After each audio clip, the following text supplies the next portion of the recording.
very warm welcome on our YouTube channel the vital nursing home. इस video के अंदर अपन anatomy physiology के एक बहुत ही महत्वपूर्ण चैप्टर नर्वस सिस्टम के बारे में डिस्कस करेंगे कि नर्वस सिस्टम अपनी बॉडी के अंदर कैसे काम करता है, उसकी फिजियोलॉजी कैसी होती है, उसकी स्ट्रक्चर कैसे होती है। अपन सबसे पहले बात करते हैं डेफिनेशन ऑफ नर्वस सिस्टम के डेफिनेशन क्या होती है नर्वस सिस्टम की। A system of body responsible for control and coordination. Control का मतलब होगा कि वो अपनी बॉडी को किस तरह नियंत्रण कर रहा है, एक या एक से अधिक ऑर्गन के बीच के अंदर कैसे समन्वय स्थापित करता है।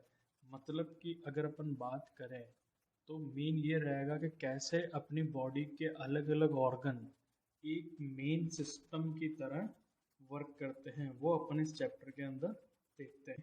नर्वस सिस्टम की स्ट्रक्चरल और फंक्शनल यूनिट क्या होगी, वो होगी अपने न्यूरॉन।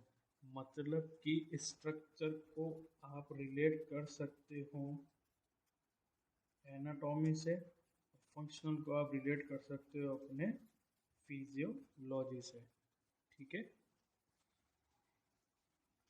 अब अपन बात करते हैं classification of body control and regulation. इसके अंदर मैं आपको एक छोटा सा टॉपिक बताना चाहूँगा। अपनी बॉडी के अंदर दो टाइप के सिस्टम होते हैं, एक होता है अपने फास्ट सिस्टम, दूसरा होता है अपने स्लो सिस्टम। फास्ट सिस्टम जो होता है वो कहलाता है अपने नर्वस सिस्टम, वहीं जो स्लो एंडोक्राइन सिस्टम से, किससे रिलेट करता है, अपने एंडोक्राइन सिस्टम से। ठीक है, अब इसको अगर अपन समझना चाहे, फास्ट सिस्टम का मीन्स होता है कि अगर अपन जैसे अभी क्या कर रहे हैं, आप जैसे ये वीडियो देख रहे हो तो आप क्या कर रहे हो, सिर्फ वीडियो देख रहे हो और आपका माइंड जो है उसको क्या कर रहा है, एनालिसिस कर रहा है। लेकिन वहीं अगर अपन स्लो सिस्टम की बात करें तो अपनी बॉडी के जो ग्लैंड्स होती है, अपनी बॉडी की जो ग्लैंड्स होती है, वहाँ से कोई भी हार्मोन अगर निकलेगा तो उसको टाइम लगेगा अपनी बॉडी के अंदर सर्कुलेट होने से। ओके, अब अपन बात करते हैं अपने नर्वस सिस्टम। तो अपनी बॉडी के अंदर दो टाइप के अंदर इसको क्लासीफाई किया है। एक आता है अपने सेंट्रल नर्वस सिस्टम, दूसरा आता है अपने पास में पेरिफेरल नर्वस सिस्टम। अगर अपन बात करें इस डायग्राम की तो इस डायग्राम के अंदर ये जो पार्ट है ये कहलाता है अपने ब्रेन। ठीक है, और ये जो पार्ट है यहाँ पर ये कहलाता है अपने क्या, ये कहलाता है अपने ब्रेन स्टेम। वहीं अगर अपन बात करें, ये जो हमको एक्स्ट्रा पार्ट दिख रहा है ये वाला साइड में, ये कहलाता है अपने कौन सा, पेरिफेरल नर्वस सिस्टम। सेंटर का मतलब होता है अपने जो पार्ट अपनी बॉडी को क्या करेगा, पूरा रेगुलेट करेगा, और उस पार्ट के द्वारा किए गए काम को जो अलग अलग ऑर्गन्स तक पहुंचाएगा वो सिस्टम कहलाएगा अपने पीएनएस, मतलब पेरिफेरल नर्वस सिस्टम। ठीक है, अब अपन बात करते हैं सेंट्रल नर्वस सिस्टम की। तो सेंट्रल नर्वस सिस्टम के अंदर जो सबसे पहला आता है अपने पास में आता है अपना ब्रेन, उसके बाद में आता है अपने ब्रेन स्टेम, फिर आएगी अपने स्पाइनल कॉर्ड। ये तीनों मिल जो होती है, ये तीनों जो होते हैं ये क्या किसके पार्ट्स कहलाते हैं, अपने ये कहलाते हैं अपने सेंट्रल नर्वस सिस्टम के पार्ट। ठीक है, अब अगर अपन बात करते हैं अपने नेक्स्ट की, वो होता है अपने पास के अंदर peripheral nervous system. Peripheral nervous system, peripheral nervous system के अंदर दो टाइप आते हैं। ठीक है, एक होता है सोमैटिक नर्वस सिस्टम, दूसरा होता है अपने पास में ऑटोनोमिक नर्वस सिस्टम। अगर अपन बात करें सोमैटिक नर्वस सिस्टम की, तो ये अपनी बॉडी के अंदर प्रेजेंट होता है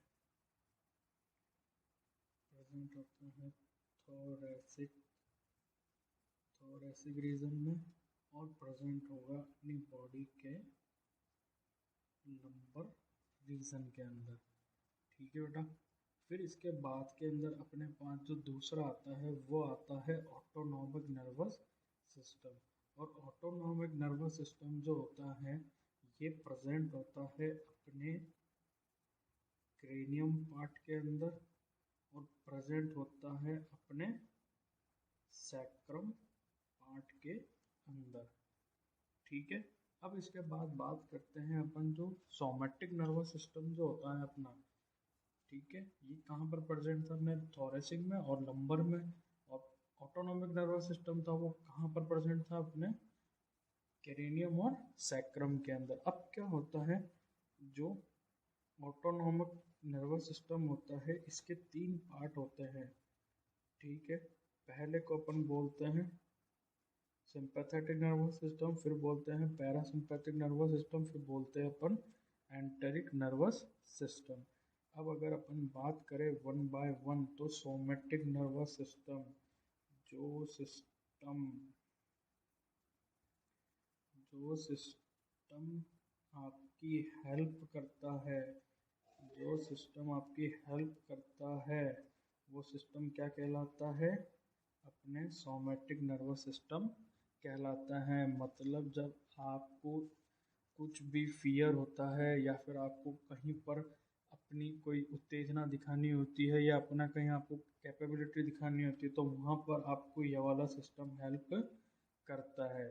ठीक है बेटा। इसके बाद में आता है अपने पास parasympathetic nervous system. Parasympathetic nervous system होता है वो नर्वस सिस्टम जो अपनी बॉडी के अंदर अलग अलग ऑर्गन्स तक जाता है, पैरासिम्पैथेटिक नर्वस सिस्टम कहलाता है।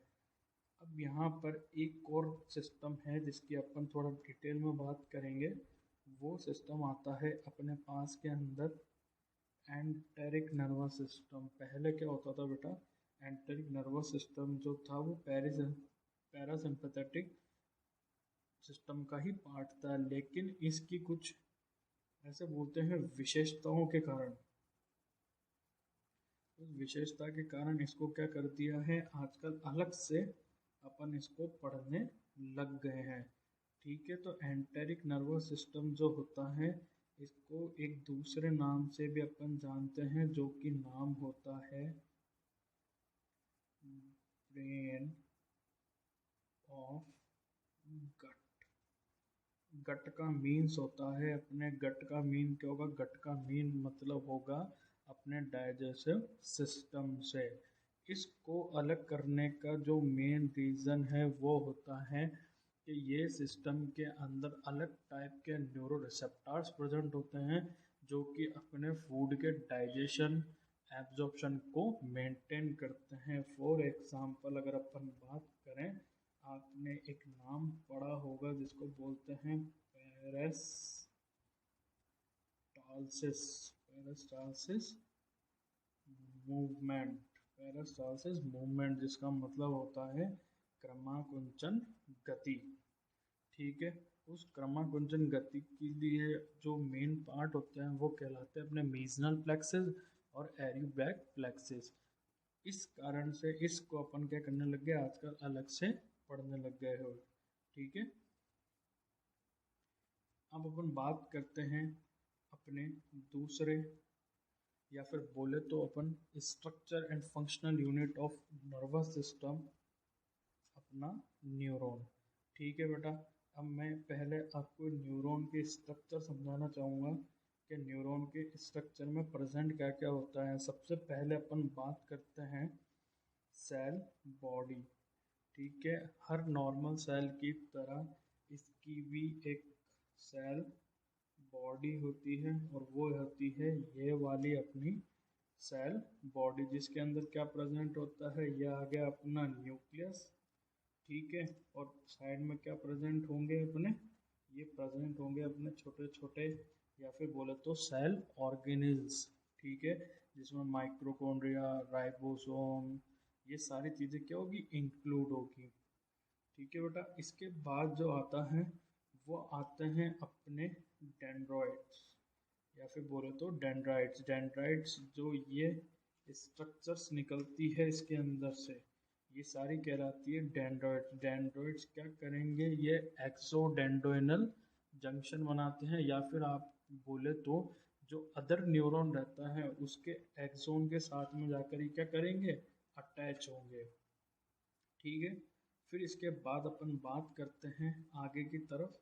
तो यहाँ पर जो अपन को चीज़ देखने को मिलती है वो देखने को मिलता है सबसे पहले ये नाम आता है अपने पास में माइलिन शीट। ठीक है। माइलिन शीट जो होती है वो क्या जो पार्ट होता है अपने न्यूरॉन का, इसको कवर करके रखती है। ठीक है। और माइलिन शीट जो होती है उसका सिक्रीशन कौन से सेल से होता है, वो होता है अपने स्वान सेल से, जो कि यहाँ पर अपने क्या है, प्रेजेंट है। ठीक है। अब अगर अपन इसको और अगर ध्यान से देखें तो अपन को क्या देखने को मिलेगा, यहाँ पर छोटे छोटे ये जो गैप्स है, ये ये ये क्या कहलाते हैं, नोड ऑफ रेनवियर। ये क्या कहलाते हैं, नोड ऑफ रेनवियर कहलाते हैं, जो कि क्या करते हैं, ये अपने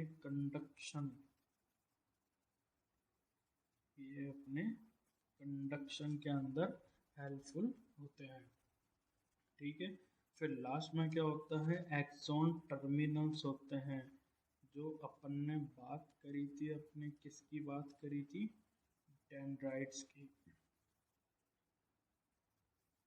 उनके साथ में जाके क्या होंगे, ये अटैच होंगे और अपना जो सिग्नल है वो एक न्यूरॉन से दूसरे न्यूरॉन के अंदर ट्रांसफर हो जाएगा। ठीक है बेटा।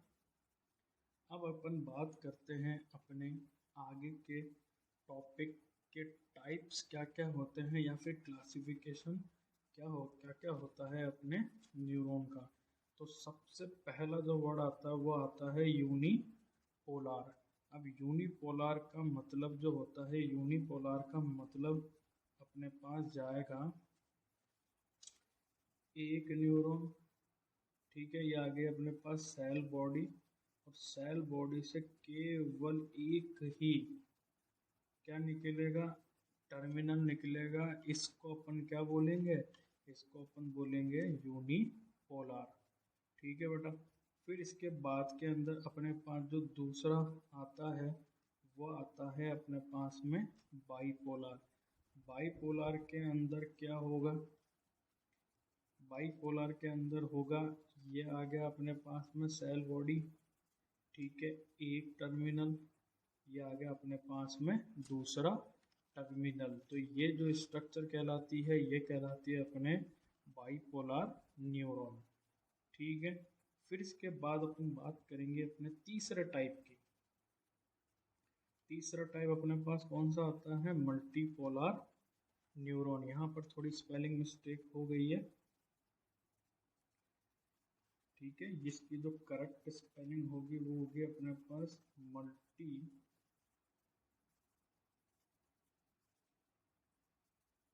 पोलर। ओके। तो इसको आप थोड़ा करेक्ट कर लीजिएगा। अब अगर अपन बात करें अपने इस मल्टीपोलर न्यूरॉन की, तो मल्टीपोलर न्यूरॉन जो यहाँ पर आपको ये डायग्राम दिख रहा है ये कहलाता है मल्टीपोलर न्यूरॉन। क्यों, क्योंकि यहाँ पर बहुत सारे आपको क्या दिखने को मिल रहा है, टर्मिनल्स देखने को मिल रहे हैं। तो ये कहलाएगा अपने मल्टीपोलर न्यूरॉन। अब यहाँ पर जो सबसे इंटरेस्टिंग आता है वो आता है अपने पास के अंदर pseudo unipolar neuron. Pseudo unipolar neuron कैसे होगा, अगर अपन इसकी बात करें तो बेसिकली ये आपको दूर से देखोगे तो लगेगा सिंगल टर्मिनल न्यूरॉन है, लेकिन ये सिंगल टर्मिनल न्यूरॉन नहीं होता है। यहाँ पर क्या होता है, ये होती है सेल बॉडी, ये एक टर्मिनल, ये आ जाता है यहाँ पर दूसरा टर्मिनल। ठीक है बेटा। अगर मैं इसका थोड़ा डायग्राम सही बनाने की कोशिश करूँ तो मैं आपको बना के दिखाता हूँ। यहाँ पर अपने पास यहाँ पर अपने पास आई सेल बॉडी, एक टर्मिनल, ठीक है। इसी के जस्ट पास में निकलेगा अपने दूसरा टर्मिनल, ठीक है। अगर अगर ठीक है, ये निकलेगा अपने पास में दूसरा टर्मिनल। तो मैं आपको एक बार वापस डायग्राम बना के दिखाता हूँ।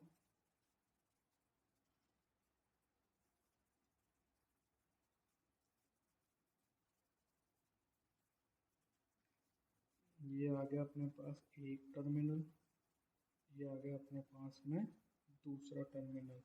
तो जब आप इसको दूर से देखोगे तो ये आपको सिंगल नज़र आएगा, लेकिन ये सिंगल नहीं होता है। यहाँ पर एक जो टर्मिनल होगा वो होगा अपने एफरेंट, एक जो टर्मिनल है वो होगा अपने ई फ्रंट, ठीक है। ई फ्रंट और एफ फ्रंट का मतलब होगा एक जो सिग्नल लेके आएगा और दूसरा सिग्नल लेके जाएगा। एफ फ्रंट आर्ट्रियोल्स जो होता है, और जैसा आपने नाम सुना होगा एफरेंट आर्ट्रियोल और रीफरेंट आर्ट्रियोल, जब अपन रीनल सिस्टम पढ़ते हैं उसके अंदर आते हैं अपने पास दो वर्ड, एफरेंट आर्ट्रियोल्स और इफरेंट आर्ट्रियोल्स। एक आर्टरी जो रीनल के अंदर ब्लड लेके आती है और एक आर्टरी जो रीनल से ब्लड दूर लेके जाती है, ओके।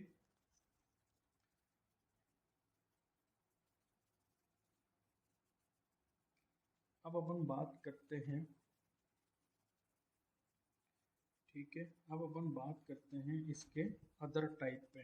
तो न्यूरॉन के को भी आगे भी और क्लासिफाई किया है। जो दूसरा क्लासिफिकेशन आता है वो आता है on the basis of function. तो ये दो टाइप के होते हैं, सेंसरी और मोटार। सेंसरी जो होता है उसको अपन एफरेंट भी बोलते हैं, और मोटार को अपन क्या बोलते हैं, ईफरेंट भी अपन इसको दूसरे नाम से जानते हैं। फिर अपने पास आता है on the basis of length of neuron, मतलब कि न्यूरॉन की जो लेंथ है उसके अनुसार या उसके अकॉर्डिंग न्यूरॉन को फिर दो टाइप में डिवाइड किया है, गोल्जी टाइप फर्स्ट और गोल्जी टाइप सेकंड, ठीक है। और गोल्जी टाइप फर्स्ट को अपन क्या बोलते हैं, लॉन्ग एक्सोन, और गोल्जी टाइप सेकंड का नाम होता है शॉर्ट न्यूरॉन। चौथा क्लासिफिकेशन होता है वो होता है अपने, चौथा क्लासिफिकेशन आएगा अपने on the basis of sheet. जो अपन ने प्रीवियस स्लाइड के अंदर देखा था न्यूरॉन का डायग्राम, वहाँ पर था माइलिन शीट। उसके अकॉर्डिंग न्यूरॉन दो टाइप के होते हैं, माइलिन न्यूरॉन और नॉन माइलिनेटेड न्यूरॉन। मतलब अगर न्यूरॉन, मतलब अगर अपन देखें, जिस न्यूरॉन के ऊपर माइलिन शीट होती है वो कहलाता है माइलिन न्यूरॉन, और जिस न्यूरॉन के ऊपर माइलिन शीट प्रेजेंट नहीं होगी वो कहलाएगा अपने नॉन माइलिनेटेड न्यूरॉन। अब अगर अपन बात करते हैं, जो अपन ने टाइप देखा था first on the basis of poles, ठीक है, on the basis of poles, मतलब अपने पोल्स के अकॉर्डिंग जो क्लासिफिकेशन देखा था न्यूरॉन का, अब अपन उसको पढ़ेंगे पूरा डिस्क्रिप्टिव फॉर्म में। तो अपने पास जो सबसे फर्स्ट पढ़ा था अपन ने यूनिपोलर न्यूरॉन, ठीक है बेटा। यूनिपोलर न्यूरॉन का मतलब होता है वो न्यूरॉन जिसमें केवल एक ही टर्मिनल प्रेजेंट होगा, और उस टाइप का जो न्यूरॉन होता है वो हमेशा अपने एम्ब्रियोनिक न्यूरॉन कहलाता है। Very very most important question होता है ये, क्यों, क्योंकि एम्ब्रियोन जो होता है उसको बनने के लिए सिग्नल चाहिए होते हैं, और वहाँ पर रहता है ओनली वन टाइप का कम्युनिकेशन, इसलिए वहाँ पर क्या प्रेजेंट होता है, हमेशा यूनिपोलर न्यूरॉन प्रेजेंट होते हैं। फिर अपन ने बात करी थी इसके नेक्स्ट टाइप बाईपोलर। बाईपोलर का मतलब होता है जिसके अंदर क्या होते हैं, दो पोल प्रेजेंट होते हैं। दो पोल की जो स्ट्रक्चर होती है वो होती है ये, ठीक है। और ये जो बाईपोलर न्यूरॉन होता है ये आपके जितने भी स्पेशल सेंस है, आपका आई, ईयर, नोज, टंग, इन सब में जो न्यूरॉन प्रेजेंट होता है वो कौन सा न्यूरॉन होता है, वो न्यूरॉन होता है अपने बाईपोलर न्यूरॉन। ठीक है बेटा, अब अपन बात करते हैं इसके तीसरे टाइप के ऊपर, जो कि आता है मल्टीपोलार। मल्टीपोलार का मतलब होता है जिसमें बहुत सारे टर्मिनल होते हैं और आपकी हर ऑर्गन के अंदर सबसे ज़्यादा देखने को वही टाइप का न्यूरॉन मिलता है। और आपकी बॉडी के अंदर भी मैक्सिमम अमाउंट के अंदर कौन से न्यूरॉन प्रेजेंट है? मल्टीपोलर न्यूरॉन प्रेजेंट रहते हैं। फिर बात करी थी अपन ने स्यूडो यूनिपोलर न्यूरॉन। और स्यूडो यूनिपोलर न्यूरॉन कहाँ प्रेजेंट होता है? अपने डोर्सल रूट के अंदर प्रेजेंट होता है। ठीक है बेटा, कहाँ पर प्रेजेंट होता है? Dorsal root. जो स्यूडो यूनिपोलर होता है वो प्रेजेंट होता है अपने डोर्सल रूट ऑफ गैंग्लियन में। कहाँ पर प्रेजेंट होता है? डोर्सल रूट ऑफ गैंग्लियन के अंदर अपने प्रेजेंट होता है। ठीक है, अब अपन बात करते हैं आगे, जो होता है अपने नर्वस टिश्यू। अपन ने बात करी थी कि सेल जो होती हैं वो आगे चलकर किसके अंदर कन्वर्ट हो जाती है? टिश्यू के अंदर। वैसे ही किसके अंदर कन्वर्ट हो जाती है?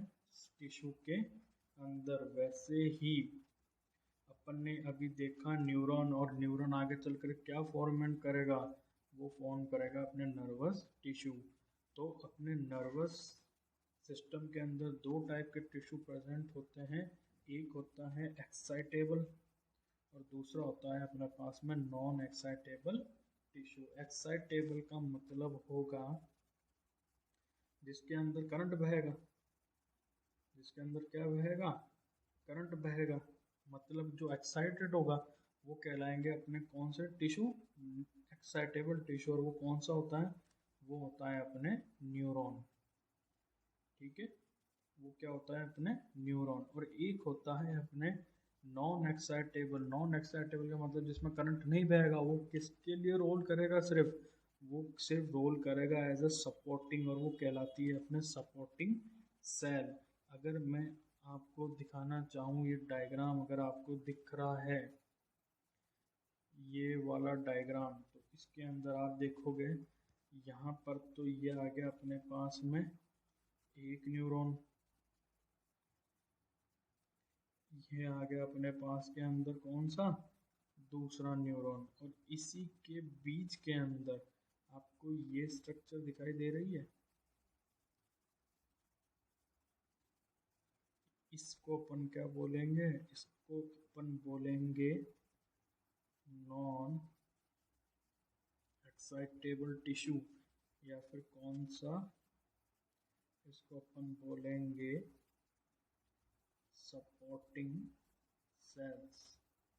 ठीक है, ये क्या कर रही है? यहाँ पर सपोर्टिंग सेल पढ़ रहे थे, तो यहाँ पर एक मोस्ट कॉमन क्वेश्चन आता है, या बात करें एक इंटरेस्टिंग फैक्ट होता है। जो सपोर्टिंग सेल होती है वो अपन ने क्या बात करी थी? उनको क्या बोला था अपन ने? न्यूरोजीलिया सेल। ठीक है, और न्यूरोजीलिया सेल के अंदर जब अनकंट्रोल्ड एबनॉर्मल,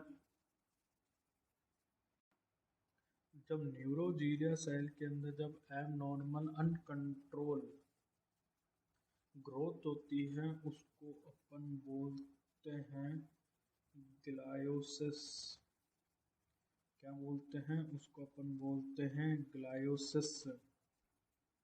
ठीक है, और ग्लायोसिस के कारण जो अपन को गांठ या फिर बोले सिस्ट फॉर्म होती है उसको अपन बोलते हैं ग्लायोमा। ठीक है, और इस ग्लायोमा के कारण जो कैंसर कॉज होता है या फिर ट्यूमर कॉज होता है उसको अपन बोलते हैं, उसको अपन क्या बोलते हैं? उसको अपन बोलते हैं ब्रेन ट्यूमर। क्या बोलते हैं उसको अपन? उसको अपन बोलते हैं ब्रेन ट्यूमर। अब अपन बात करते हैं सपोर्टिंग सेल। सपोर्टिंग सेल्स को नर्वस सिस्टम के अंदर जिस नाम से जाना जाता है उसको बोलते हैं न्यूरोजीलिया सेल्स। न्यूरोजीलिया सेल्स, ठीक है। न्यूरोजीलिया सेल्स भी क्या होती है, जैसे अपन ने नर्वस सिस्टम का क्लासिफिकेशन देखा था, सेंट्रल नर्वस सिस्टम और पेरिफेरल नर्वस सिस्टम, वैसे ही न्यूरोजीलिया सेल्स को भी दो टाइप से क्लासिफाई किया है। एक टाइप होता है अपने पास में सेंट्रल नर्वस सिस्टम के अंदर, और एक होता है अपने पास में पेरिफेरल नर्वस सिस्टम के अंदर, ठीक है। अब बात करते हैं अपन सबसे पहले किसकी बात करेंगे, अपन सेंट्रल नर्वस सिस्टम के अंदर न्यूरोजीलिया सेल्स की। जो सेंट्रल नर्वस सिस्टम के अंदर न्यूरोजीलिया सेल प्रेजेंट होती है, उस सेल को दो टाइप में अगेन डिवाइड किया है। एक होता है अपने माइक्रोजीलिया सेल और दूसरा होता है अपने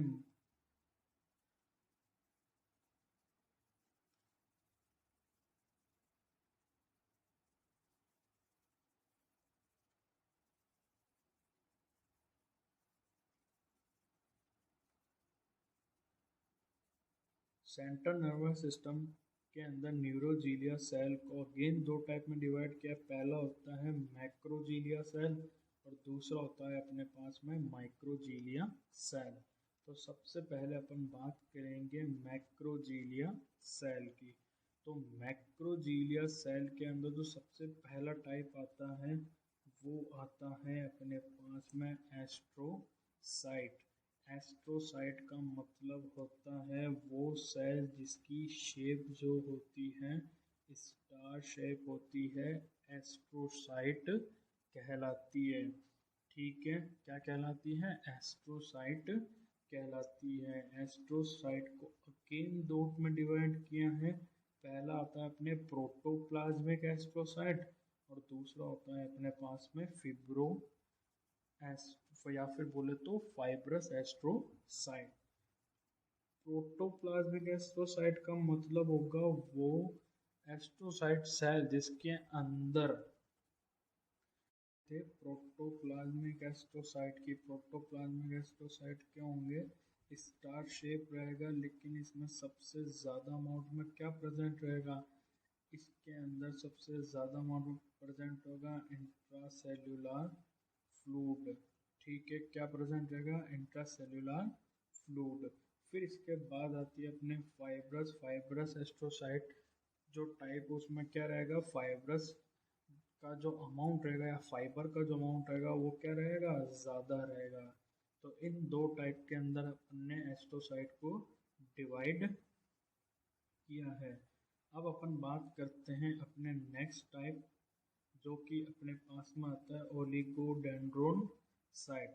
ओलिगोडेंड्रोन साइट जो होती है ये कैसी होती है, ये होती है अपने पास में एक तो इस शेप की, ठीक है, एक होती है अपने पास में इस शेप की, ठीक है। आप इनको ट्रायंगल शेप भी बोल सकते हो, ठीक है। जो ओलिगोडेंड्रोन साइट होते हैं ना, इनका मेन फंक्शन क्या होता है, इनका मेन फंक्शन होता है ये माइलिनेशन करते हैं अपने सेंट्रल नर्वस सिस्टम का, ठीक है। क्या करते हैं? अपने सेंट्रल नर्वस सिस्टम का माइलिनेशन करते हैं, ठीक है बेटा। अब अपन बात करते हैं इसी का जो तीसरा टाइप होता है। अपन ये सारा किसके अंदर पढ़ रहे हैं बेटा, ये सारा अपन पढ़ रहे हैं मैक्रोजीलिया सेल में। अब अपन बात करेंगे अपने तीसरे टाइप की जो होता है अपने इपेंडाइमल या फिर इपेंडाइमल सेल्स। इपेंडाइमल सेल्स क्या करते हैं, ये लाइनिंग करते हैं किसकी, ये लाइनिंग करते हैं अपने वेंट्रिकल्स की। और बेटा वेंट्रिकल्स क्या होते हैं, जहाँ से अपना CSF का प्रोडक्शन और सिक्रीशन होता है वो कहलाते हैं अपने वेंट्रिकल्स, ओके। अब अपन चलते हैं अपने नेक्स्ट टाइप जो कि आता है अपने पेरिफेरल नर्वस सिस्टम में। और पेरिफेरल नर्वस सिस्टम के अंदर दो टाइप की सेल प्रेजेंट होती है, एक होती है स्वान सेल और दूसरी होती है अपने पास में सैटेलाइट सेल। स्वान सेल अपन ने देखी थी जब अपन न्यूरॉन पढ़ रहे थे, न्यूरॉन के अंदर जो माइलिन शीट थी उसके अंदर, या बात करें जो माइलिन शीट का जहाँ से सिक्रीशन होता है वो कहाँ से होता था, वो होता था अपनी स्वान सेल से। ठीक है, समझ गए बेटा। आई होप आपको ये क्लास अच्छी लगी होगी, तो प्लीज़ चैनल को लाइक करें और सब्सक्राइब करें। Thank you so much.